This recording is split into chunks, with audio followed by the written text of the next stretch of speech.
So thank you, Senator Hall. It'd be marvelous. And I tell you, you had great questions, and you all will make the difference. I talk about this on my show all the time. You're the little ships of Dunkirk.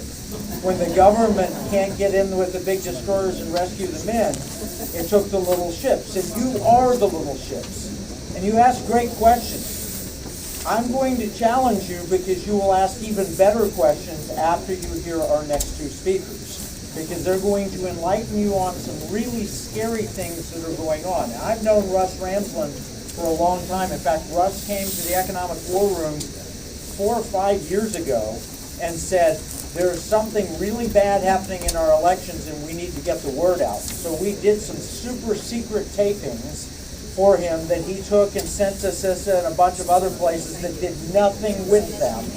And then we made some shows on this and took it public, because the public the government can no longer be trusted to bring about the things that we need. It is we the people that form the more perfect union. It's time to go back to the work. So let me introduce Russ Ramsland, licensed private investigator, also international businessman, entrepreneur, and consultant. Here's a man who I know personally has sacrificed life, fortune, and sacred honor on this issue and many others because he believes in America, just like you do. His ventures have taken him all over the U.S., the Middle East, the South Pacific, Japan, South America, and Europe. He started and worked with projects involving finance and operations with regard to oil and gas exploration, advanced communication systems, highly advanced semiconductor material development, medical devices, commercial real estate, and cyber investigations and security. And in that work, he uncovered the massive flaws that we have in our election system. He's here to share with you in plain English some of the problems that we're facing. Let's welcome Russ Ramsland.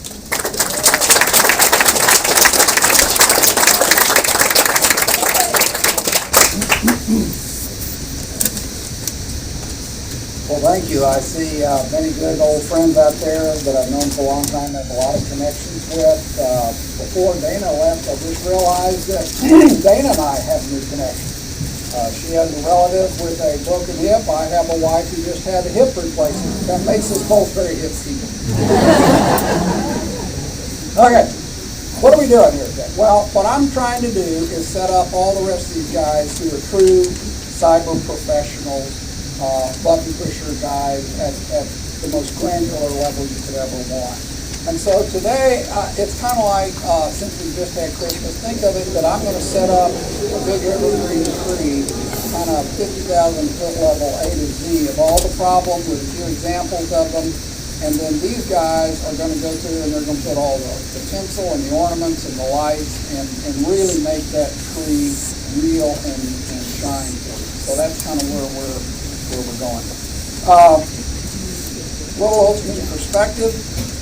The heart is about what you feel, but the mind is about what you think. And the truth is that none of us want to feel that our elections are corrupt. It just blew my mind 4 or 5 years ago when we started, because it's not what I wanted it to be. But the truth is that we kind of arrived at that point where we need to appeal to your mind. I'm not gonna appeal to your heart, and the reason is real simple, because the mind feeds the heart. And so if I can just get you to keep an open mind and to learn and see what all these guys are gonna bring you today, then your heart will take you where it needs to take you. So let's jump in. As Bob said, there are only 3 things you need to know about elections. Some unknown number of people cast their ballot. And the important thing that I would add to that is that most often the number of votes and voters don't end up matching up. And there's a real good reason why that is, but it's a really bad thing.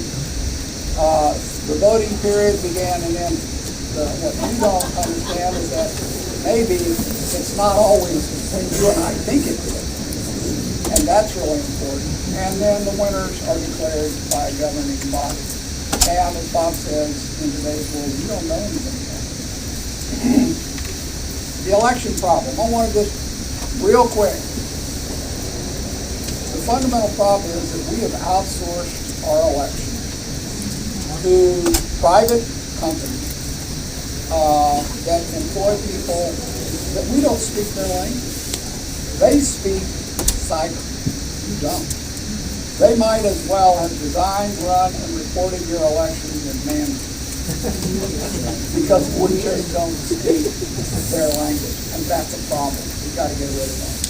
You don't know the difference between an SSD and an SSID, between a SHA-128 and SHA-256, on and on. But most importantly, you can't figure out that 15 to 20 lines of code can be inserted in 2.1 million lines of code and completely change everything that code is doing and purporting to do. You're told that elections are safe because they're air-gapped and they're not connected to the internet. Our own Secretary of State has this all wrong. And the truth of the matter is that hasn't been true for 25 years. So today you're going to see in stark living color when Mark Cook gets up here. He's going to take one of the particular vulnerabilities and he is going to demonstrate to you how truly easy it is to go in and change an election with just one of the vulnerabilities we're going to talk about.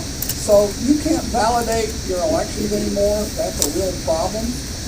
And even worse than that, our government seems to be making a very, very concerted effort to make sure you can't validate your election. And that's an even bigger problem. So this sort of kind of really was energized by Dallas and what happened there, and we're going to cover it in just a second. But in essence, in Dallas, at the end of election day, some poll books reached out and grabbed those poll workers by the front of their shirt, and those poll books said, "It's us, the machines." And that kind of kicked and re-energized all this off. This is unacceptable. So, goals for today. Prove to you that there are two main areas that can be used to completely change and cheat an election. One of them is the whole electronic poll book area, and one of them are the voting machines themselves. Both of them contain way too many vulnerabilities for us to go through today, but I am going to show you some of them with examples. Part of that is the electronic poll book. They can create phantom voters, and these phantom voters can have phantom votes. And there's many, many ways to create phantom votes with phantom voters. We're also going to talk today about the machines. You know, what most people don't realize is that they're hung up on the idea of the voters and the ballots. But the truth is, the machines can conduct an entire election without a single voter. You're really superfluous. And so you have to realize there's a bit of pageantry that goes on now. Now, that's not to discourage you from voting. Absolutely the opposite. You absolutely need to show up, and you need to vote, because it's only when you show up in anomalously large, unpredictable numbers, with overwhelming numbers, that they have trouble going and rejiggering the election. So we're also going to show you some evidence that it's happening in Texas. We have not been able to get into all of the machines in Texas for various reasons, but we have been in the machines in other places, and we are going to show you the very unsettling parallels between what we have seen in other places and what we can tell you that we've seen right here in Texas. Progress is not going from paper to computer. And the reason for that is that when you go to computers, you're going to opaque, impossible to audit, and really concentrating in the hands of just a very few people all the power over the election. And if we really want to call it progress, we have to go to a system that is transparent, that is open, and that has returned the power to all of us who are the voters, not the guys up there who are enjoying the benefits of a correct voting system. So, you're going to see, this is not about any particular election today. You're going to see a number of data points from various elections. That's not what this is about. This is about fixing the machine voting. Every computer in every state can be manipulated. And we're going to go through that today and show you that. And the manipulations can include preloaded votes, they can include algorithms that switch votes. You can show you that's absolutely going on. You can eject votes, you can swap votes, you can erase votes, and you can do it all without leaving an audit trail if you want to, unfortunately, and we're going to show you a little bit of that. Okay. So I want you to visualize a supercenter. And on the aisles of this supercenter, it's just lined with products, ways to cheat. And you get to go into this supercenter and go down aisle 1 and take out a couple of boxes of ways to cheat, and go down aisle 6 and get another, and go down aisle 8 and get another, because there are so many ways to cheat. And what you need to realize is that there isn't one little simple answer as to how they're cheating. Worse than that, it's not even the same from one cheat to the next cheat, because there's this supercenter of ways to cheat. There's so many vulnerabilities that it makes it very difficult to go in and track and trace all this, except on a case-by-case method, because the ways that are being used are varied. We think the only way to end all this is just to bulldoze the entire system. So another way to think about it, we all have 401ks. And you take your 401k right there and you put dollars in, and a lot of times you're buying shares in a publicly traded company. And what's interesting about that is that U.S. law and the SEC and everybody else really regulate a lot of these publicly traded companies. And so you have to have an independent outside auditor, like KPMG, somebody who can look at the books every year, look at all the auditing, all the transactions, and say, yeah, they're fairly reflected or they're not. You also have independent stock advisors, people who look at the projections of the company and say, that's garbage, those guys are headed down here in a big hurry, call them SDX. Or it can say, no, they're really right, it's solid, we think world trends are going their direction, etc. And then you also have the government and the DOJ.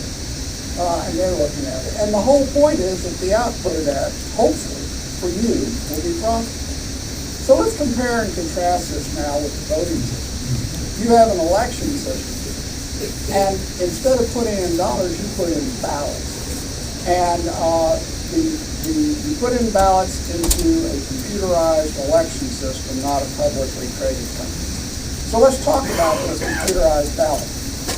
Independent outside auditors? Well, actually, no. They're not allowed. Independent watchdogs? Actually, no. They're not allowed. The only people is the government itself, CISA, DHS, etc. And their only line for you is just trust. What could possibly go wrong? And of course, the output is elected officials, some of whom, quite frankly, from both parties, benefit. Okay, so I want to do a real high-level vulnerability in the various stages and just kind of give you a quick view here. With registration rolls, the problem is that these can be inflated, and you can create, as I said earlier, sort of a credit line of phantom voters for which you can then I'm being improved and modified.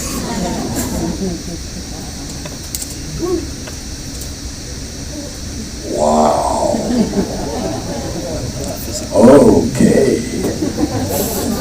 So anyway, you have a credit line of voters, and you can create. The answer is paper. Yeah, here we go. Paper. Then you have the whole problem with the electronic poll books. And what a lot of people don't realize with the poll books is, and we're going to talk about this again in a minute, but that voter registration roll goes up into the cloud at the beginning of early voting. And your county has no transparency at all as to what's going on with their own voter roll. They do not get the passwords to what's going on in the cloud, and they do not get any logs of what's happening to those voter rolls during the 30 days of early elections. But today we're going to show you some of those things that are happening, because we just really like to entertain ourselves. And then, of course, there's the whole processing problem. And that's a problem that they're just massive, well-known, documented vulnerabilities about how you can change and switch votes. And Mark is just going to hit you between the eyes here in a little bit with some of that. And then there is a panel of super experts who are going to come along and even amplify that more. Results reporting, this is a problem. We talked a whole lot about this leading up to the 2020 election. That's CITL, that's Clarity. I'm not going to spend any time on it except to tell you that there really was a CITL server in Frankfurt, Germany. It really did get taken out, and it absolutely was not the U.S. military that did it. And I have some inside knowledge about what went on there, and we're not going to talk about that, except I will tell you your votes were kept by CITL over in Frankfurt, Germany at that period of time.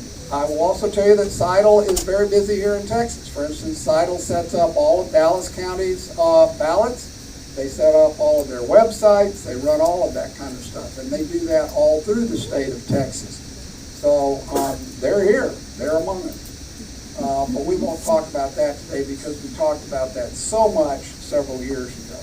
And then the last thing we're really not going to talk about, except to touch on, are these supposed logic and accuracy tests to make you feel good about these, and risk limiting audits. And let me tell you really what this boils down to. You remember we talked about independent outside auditors for your company?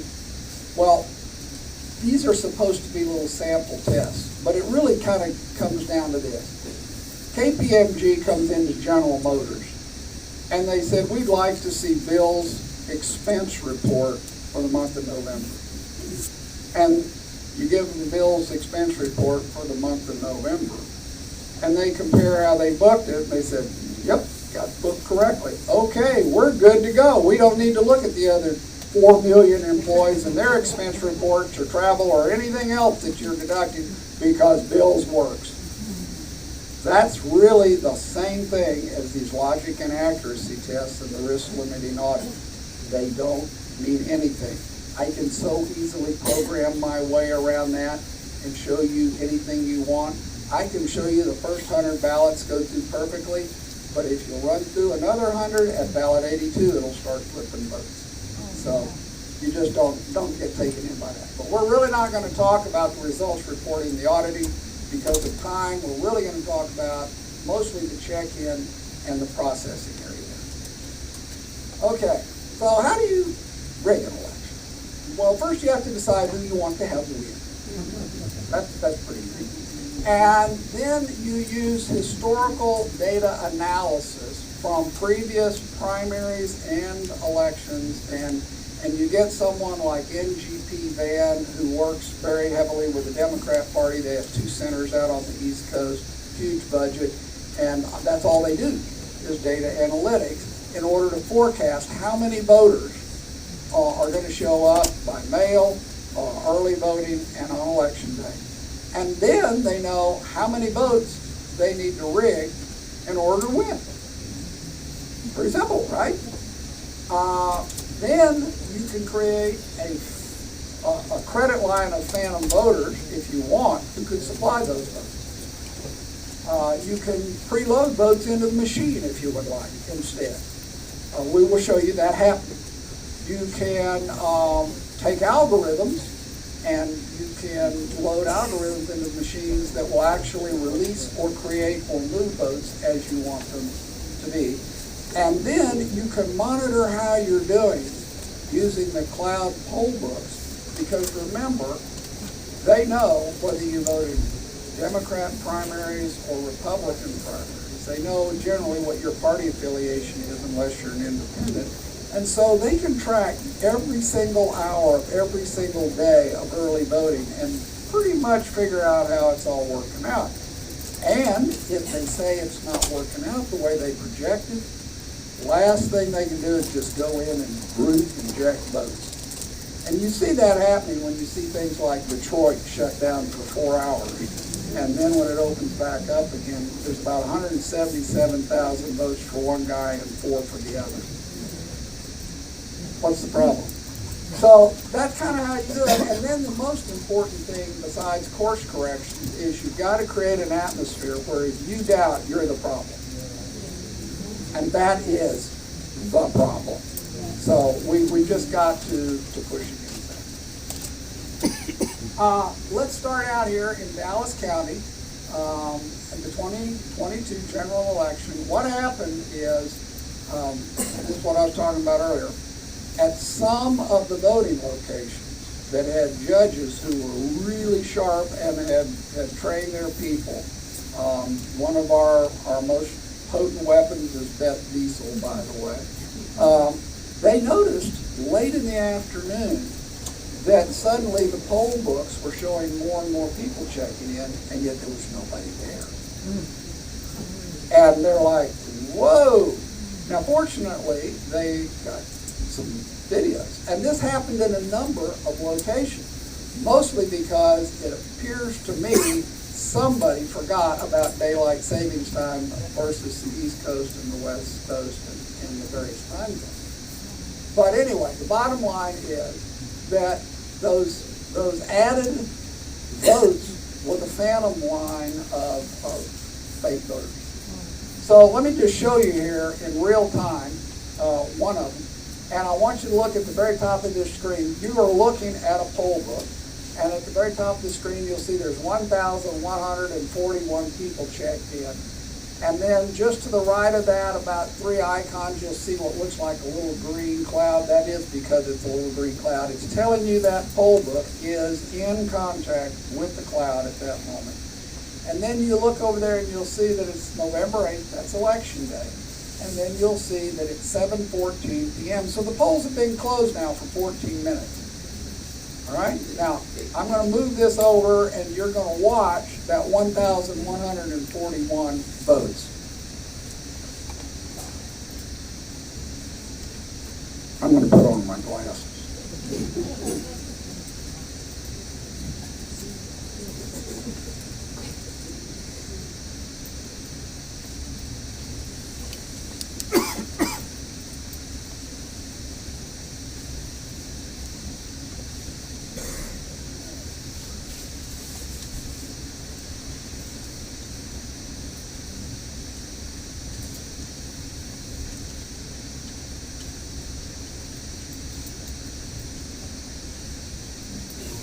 There you go, 1,203 votes. 7:14 in the afternoon. All those people checked in, except nobody's there. And it happened over and over in several different areas. And we've got the videos of all that. So let's walk through exactly what happened. It started out at the beginning of the election, and the Dallas County master voter rolls get uploaded into the cloud. And at that point, Dallas County loses all idea of what's really happening to their voter rolls. Now, the cloud produces every day a list of all the voters who check in on that poll book. It's called the daily vote roster. And that's really important because we get to do a lot of fun things with those. So then at the polling place, you have electronic check-in poll books, you have paper, and in Dallas, you have a paper roster. This is really important because what happens is that poll worker, when they check you in with their electronic poll book, if the cloud says, yeah, this guy's okay to go, then that poll worker writes down your name on paper. Okay? Doesn't happen most places, but it does in Dallas. That's a good thing. And then you take and you get to go to the ballot marking device, and it creates a paper ballot, and you vote it, and you put it through the scanner and the tabulator, and eventually it ends up downtown in the election management system. But to give you an idea of what happened, at 6 o'clock, polls haven't closed, you have 815 voters on one of the particular poll books, and the paper vote roster has 815 voters, and the number of ballots cast says you had 850. That's good. That's good. At 6:45, the poll book says you now have 920 voters, but your check-in roster only has 830, and the number of ballots are 830. And then at 7:15, 15 minutes after the polls are closed, and no one's been there for quite a while, you have 1,241 people showing on your poll book, but you still only have 830 on your paper vote roster. And you only have 830 ballots. Now, by the way, just remember, you don't actually need voters or ballots. You can simply go through and create whatever you want there. And that's what makes this phantom line of voters so powerful, because now at least you have the same number of voters as votes you may or may not have created. So what was interesting is that Dallas simply repeated what ES&S told them. ES&S said, oh, you guys just don't understand what you're seeing.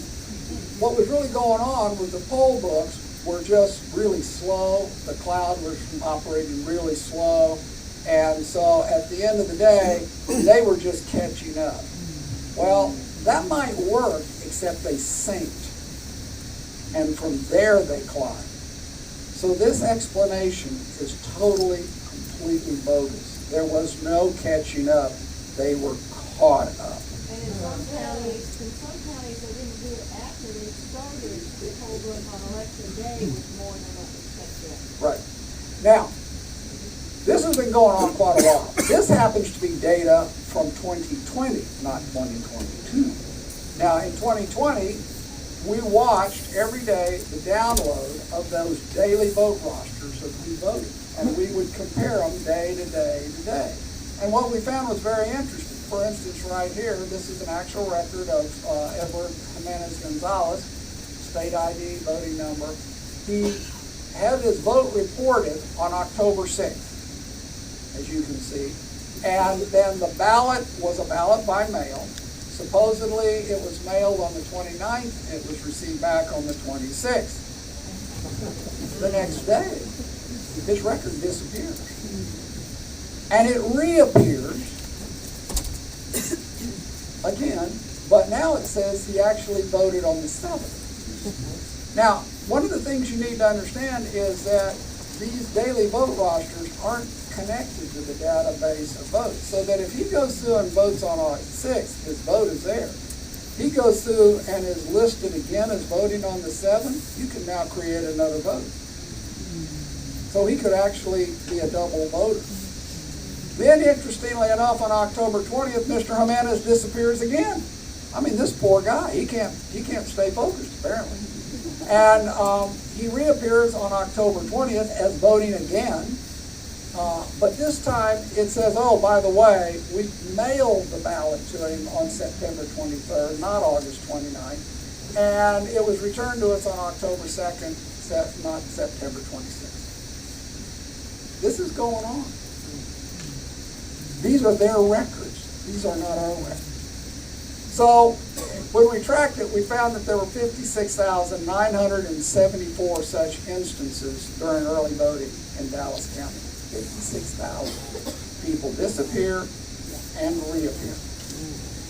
So that's a bit of a problem. And then what was even funnier is when you go out to the SOS site and you look at Mr. Jimenez voting, according to them, he voted on October 4th, which doesn't tie to anything that came out of Dallas.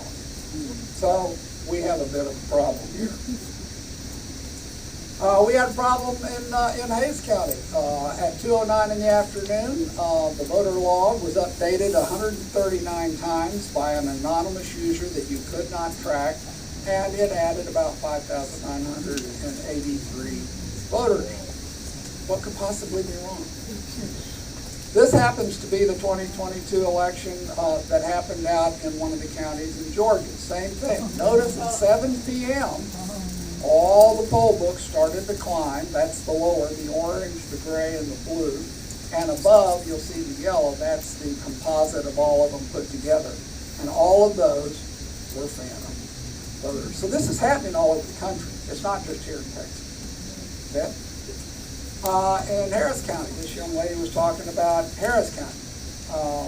We did some comparison of the vote rosters to the United States Postal Service change of address database, and we found that 589 people had supposedly moved out of the state according to the United States Postal Service, but they voted. We found that 3,605 people had moved out of Harris County, but they voted. We found that they moved within the county, but they voted in their old precinct where they no longer live. Now, by the way, when you fill out a change of address form, you have to tick a box as to whether this is a permanent change or just a temporary change. College students just put temporary, right? We didn't use the temporary.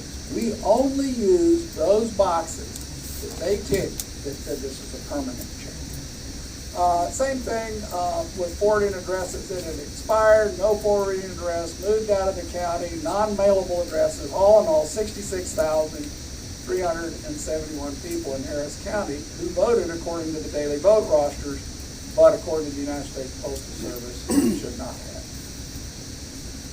And you're right, there were 64,259 mail-in ballots that were counted in Harris County.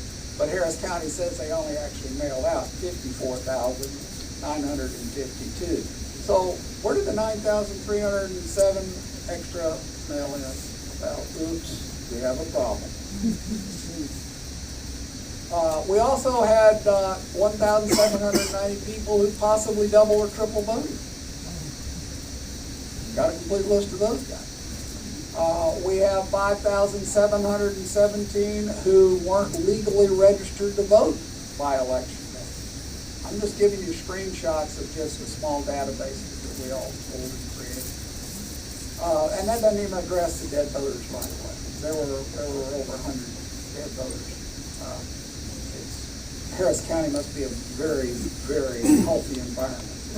Anyway, so we're going to move away now from poll books. We're going to go to the machines. I told you that the machines don't actually need voters, that they create votes, et cetera, et cetera. We were the forensic team from Mason County, Colorado, in the Tina Peters case. Mark was part of that team. One of the panel members that's going to come up there was one of that team. And what happened in Mason County, for those of you who don't know, is first off, it's a 75 to 80% red county. And because Colorado loves mail-in voting, 90% of the ballots were mail-in. Okay? Now, what happened was, it wasn't the 2020 election that bothered Tina Peters. It was a 2021 municipal election. And that really bothered her because here is a 75 to 80% red county, and they suddenly elect 4 blue county commissioners, 1 or 2 of which had just moved in from California. And they're going, wait a minute, there's something really kind of weird here. And then they get a notice from Dominion Voting, they use Dominion up there, that Dominion needs to come in and do a software update called the Trusted Builder. You gotta love this vocabulary. They must have people sit up all night long thinking this stuff up. Anyway, Trusted Bill. And so Tina gets nervous, and she has a guy come in and get a full bit-by-bit forensic image of what is on her database. Because she is charged with keeping these election records safe and secure for 22 months. But it hadn't been 22 months. So she's worried about this update potentially doing something to her records, so she gets this image. Well, they come in to do the Trusted Bill, throw her out of her office for a couple of days, put brown paper on the windows for her to heard that one before, and they go through and they do all this. And then they come out and they say, ta-da, you're ready to go. Well, at that point,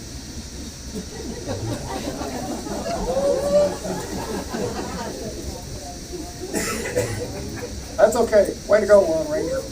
Anyway, she comes back in and they then take a full bit-by-bit forensic image after the Trusted Bill. And so we got to look, as part of the legal team, we got to look and compare both of them. And so now I'm going to teach you and show you a little bit about what we discovered. The first thing that we saw is that all the log files on the unupdated one Most of them are, well, not most of them, a lot of them are there. They've all been wiped out and are gone. So they completely wiped out all the trail and all the records of what could have gone on. But fortunately, Tina had this before image we could look at. We found out that they had gone through and changed the configuration files so that the machine database was opened up to accept an IP address from anywhere in the world.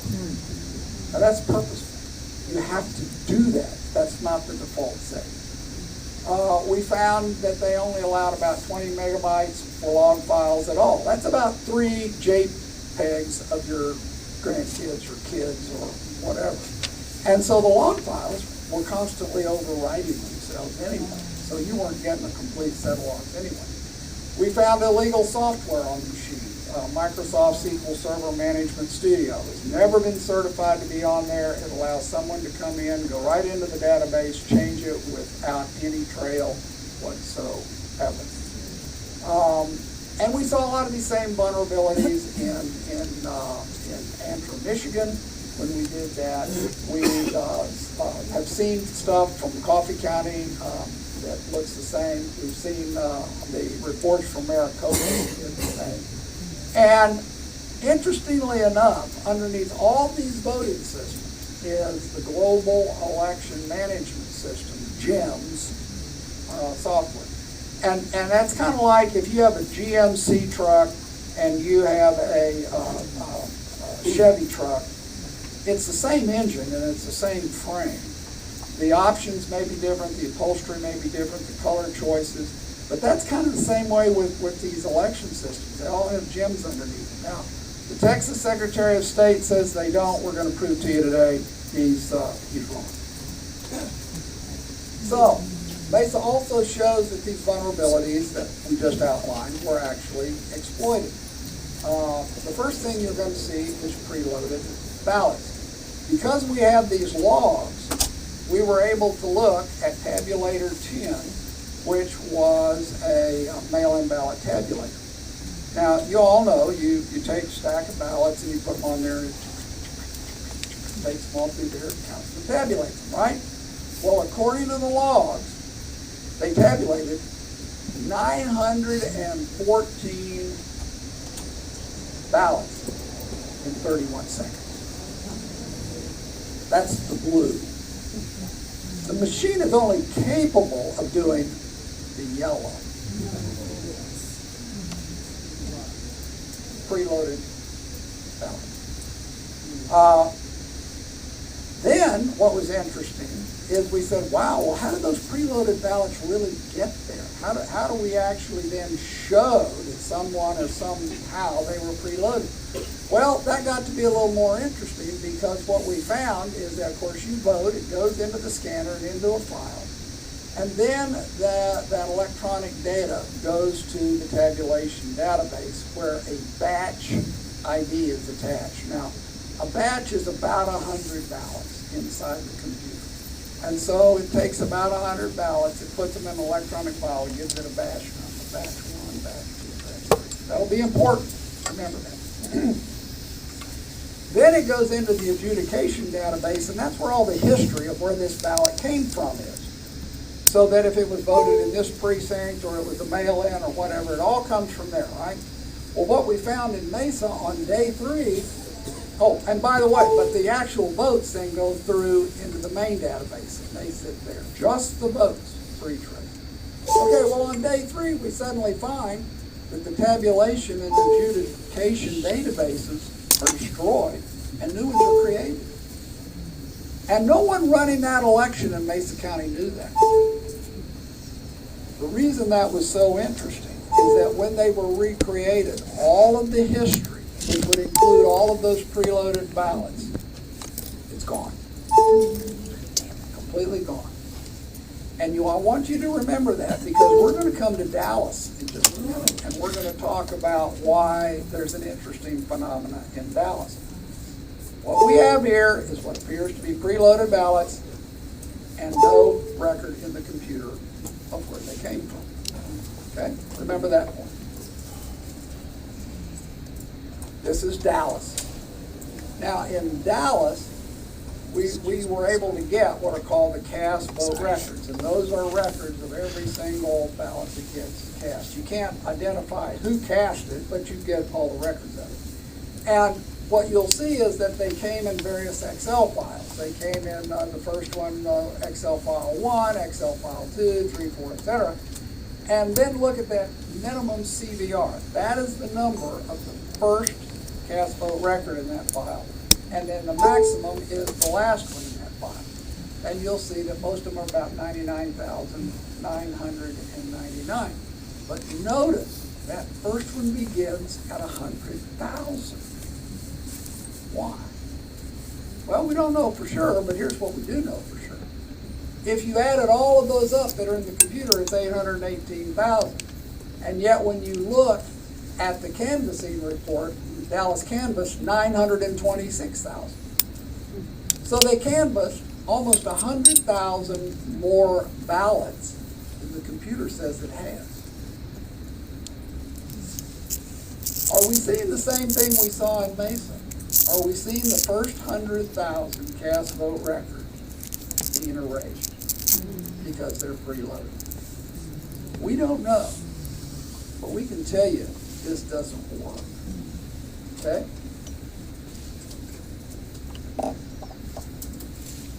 Now we're going to talk about algorithms. First, I have to teach you a little something about how to see an algorithm cheating.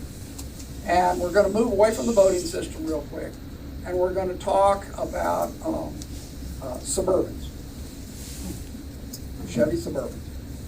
This is your Chevy Suburban. And every time you go in to fill it up with gas, you take the miles per gallon, because you want to see how your miles per gallon on your Chevy Suburban are doing. And so you'll see there on the very first day, it's your Chevy Suburban got about, looks 12 miles per gallon. There were some days it was down to about 6 or 7. Probably they were trying to drive through Austin at that day. No, and I'm not knocking Austin, you know, as they say, it's not that part of Texas from Austin. But the bottom line is that there were some days that you were up there 21, 22. It's all over. It's random. That's the point. Your miles per gallon are totally random, okay, depending on your driving that was going on and where you were driving. And so if you connect all those random points, you get all those blue ups and downs. But if you do the cumulative as you go along, you get the red line. Now I want you to look at the red line. The red line over time quits doing this, and it just pretty much flattens out horizontal. That's part of what's called the law of large numbers. And the more you get of those, the less it matters when you have a deviation. I just added 230 mile per gallon at the end of this. That's that blue. But look, it didn't move the red line at all. Okay? I want you to remember that pattern. Very important. Now we're going to talk about a magic Suburban. Now, this magic Suburban costs $180,000, not $80,000, and you buy it from your local gas station. Because your local gas station guy says this magic Suburban is worth extra $100,000 because every time you fill it up, it's going to get 1 mile per gallon better. Every single time you fill it up 1 mile. So in 6 months, your Suburban that started out, but you, by the way, you have to fill it up at his gas station. That's the catch. And the warranty is 6 months. You get to try it for 1 week, make sure that it really does that. Then you have to pay for the vehicle, and then you have it for 6 months, and then you have it forever. And what the point he makes is, look, you're paying $100,000 more, but you're going to save so much more than that if you have this vehicle for 5 years. You're going to be at 500 miles per gallon here. So at the end of 6 months, you're getting almost 70 miles per gallon. Okay? The black line is the cumulative average miles per gallon, just like the red line was before. But notice it slants up. Now what you don't know when you're filling up your magic Suburban at his gas station is that his gas pump is lying to you. He's actually putting in a little extra gas every single fill up, kind of like putting in extra votes, you know. a little extra gas every fill up, so that, yeah, he gives you a little gas, but in the end, he gets $100,000. And at the end of 6 months, when the warranty is up, your Suburban suddenly starts getting 8 to 21 miles per gallon again. All right, that's the magic Suburban pattern. Let's relate that. Those are the two patterns. The real one is the red one, the black one is the magic Suburban. So what happened in Mesa County? Well, we have all these tabulators. Only tabulator 2 did real in-person balloting. The other 3 all did mail-in. And this is day 1. You see all those red dots that are lined up there, straight up and down? Those are those 914 ballot batches that came in. Every dot represents 100 ballots, more or less. And where it is placed on the graph, above or below the line, is the ratio of the votes for Trump versus the ratio of the votes for Biden. So that if it's above that black line, you had more Trump votes in that batch of 100 ballots. And if it's below that line, you had more Biden votes. And there's a timeline along the bottom as to when every single one of those batches of 100 votes gets recorded. You'll see, again, those red dots all up and down, those are the preloaded votes. Day 1, it's almost 50-50. If you look at the total dots of 100 ballots each, it was pretty much 50-50 in a 75 to 80% red county. These are mail-in ballots. They're all random. They're mailed from all over. They receive them. They just open them. Postal delivered gives them to them, and they run them through. Nothing organized about it. Day 2, kind of the same thing, except we ran the numbers and we realized that a couple of things were happening. The first one is some of the other tabulators came on. Those are those different colored dots. And it's gotten to be about 51-49 in the mail-ins. And then we start seeing those green dots. Now the green dots are the tabulators out there in the precincts where real people are actually voting. And look at the ratio of the votes in them versus the ratio in all the supposed mail-ins. Kind of interesting, isn't it? Well, we go along, and finally here we are at day 6, and now look at all the greens. The greens are way up there. There's 16 Trump votes for every 1 Biden vote. And then, but the mail-ins are all still way down there. But notice the mail-ins all still down there. Now there's no Biden wins at all. None. If you go through and graph that cumulative line of the Biden-Trump ratio, you will get that red line. It's your magic Suburban. It's your algorithm. Now, the question is, you see that one little dip in the line there? I don't know if I can highlight it. No, I can't. See that little dip? We couldn't figure that out. So we got talking to the election clerk, and they go, oh, we understand that. Tabulator 4 broke that then. As soon as they got it fixed, line went right back. That is impossible. These are random ballots. Should look like that, but instead it looks like that. That's your magic Suburban. That's what came out of the mail-in ballots. That's how you know an algorithm is working. And just so you'll know, all 3 mail-ins, those are their individual cumulatives. The blue, the yellow, and the red, and the green is the ratios on all the actual real voters out there in the precincts voting. Do you believe that? Of course not. We went and we compared the Trump-Biden race to one other race.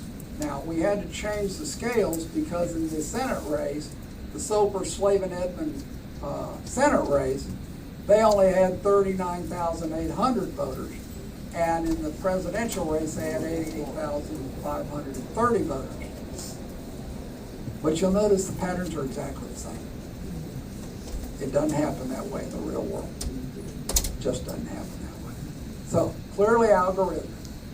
And by the way, we've seen those same patterns now, at least last year, or by last year, we had seen that same patterns in 40 different counties around the country using all the various voting machines.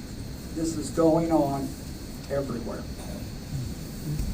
And it's not just a Republican issue we should be worried about. This happens to be in DeKalb County, Georgia.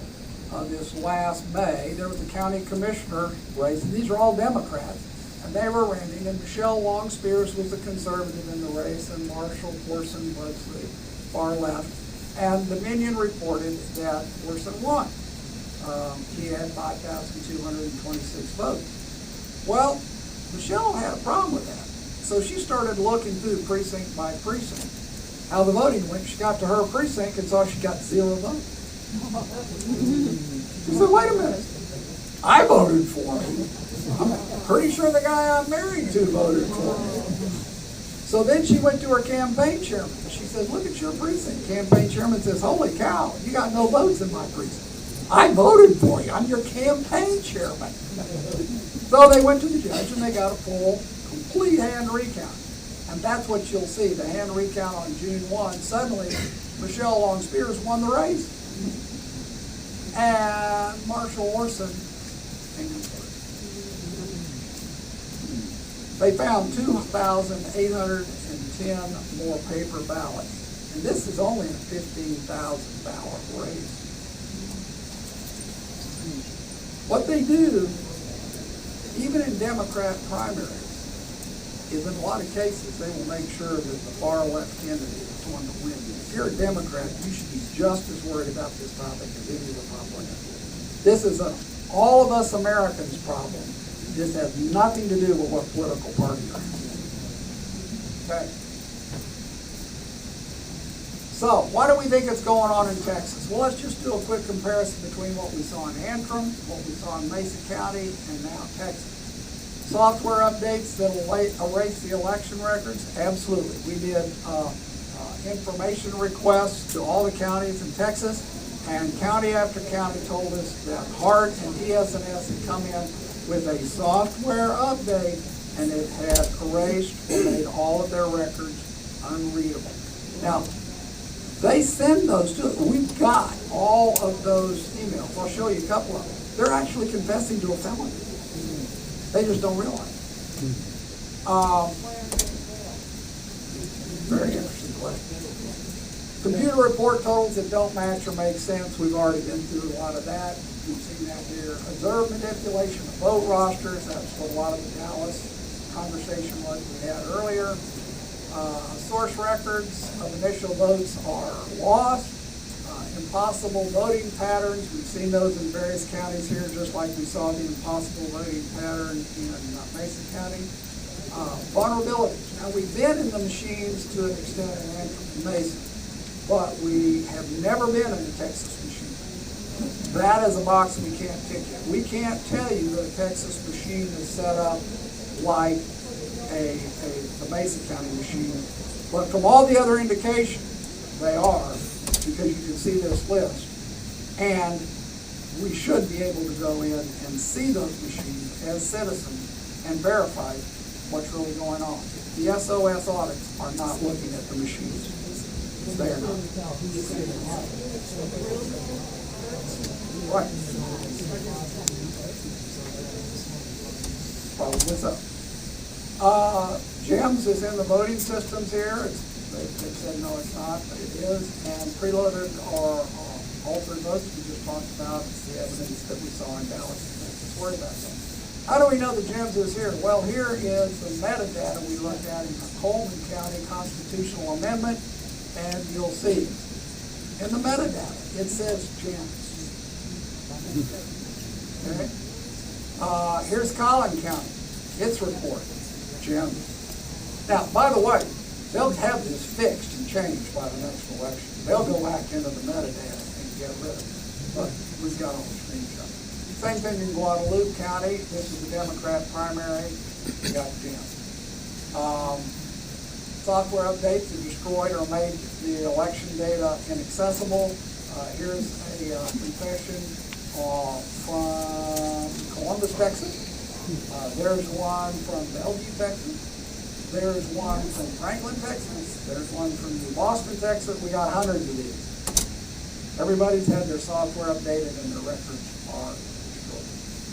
Last thing I'm going to cover real quick is something called the Albert Sensor. Now this, as you probably can figure out right now, is sort of a diagram of boxes in the voting system. They are pretty much all connected like that. So that's a combination of your cellular systems, your local area network, and internet connection. There is a mobile switching station between every cell tower. And so that's how your phone, for instance, can go in and connect to the internet, etc. Now, I'll show you that one more time just so you see how interconnected all this really is. But there's one other item, and that item is called the Albert Sensor. The Albert Sensor came out of an NSA project called Project Einstein. Supposedly it's a passive sniffer. It is not. It has the capability to go in and manipulate devices. And according to CISA, they're in 2,400 different counties in the United States today. They report to something called CIS, which is a private company. It's a foreign company. It's a non-government organization that is under contract to CISA and the DHS. So that's how your information goes. But they have the ability to see in the EMS server in real time exactly what's happening in all the databases. In fact, they tell you that. This is from the CIS contract in Dallas. And you'll notice, paragraph C, number 2, Dallas is to provide in-band access via a secure internet channel to manage the devices. Outbound access via a secure internet channel for log transmission. Now, as you go through to paragraph F, you'll see A, computer users have no reasonable expectation of privacy regarding communications or data transiting, stored on, or traveling to or from the entity's information system, blah, blah, blah. So, how it all fits together, you gotta have a supply of paper ballots to create phantom voters, may or may not be real. You gotta be able to keep track of how the vote is going. You can do that with electronic poll books. You have to have access to the machines, as we have shown they have, and Mark is going to blow your socks off with that one. And then you have to have a results recording that you can also control some things. We didn't have time to get into that today. But all those currently exist. They are all easy to exploit. And the moral is, if we're to trust our elections, we got to get an election system that we can actually audit and understand that we do not have that. It's impossible so long as we have electronic poll books. It's impossible so long as we have all of these computerized voting machines. You got to have paper and hand-marked ballots. We like Hand County. We think that can be done. Germany does. France does. Poland does. We don't think they're that much smarter than we are. And it won't eliminate all the cheating by any means, but it will decentralize it. It will make it impossible for a small centralized operation to handle a massive voter cheat. So that's it. Thank you, gentlemen.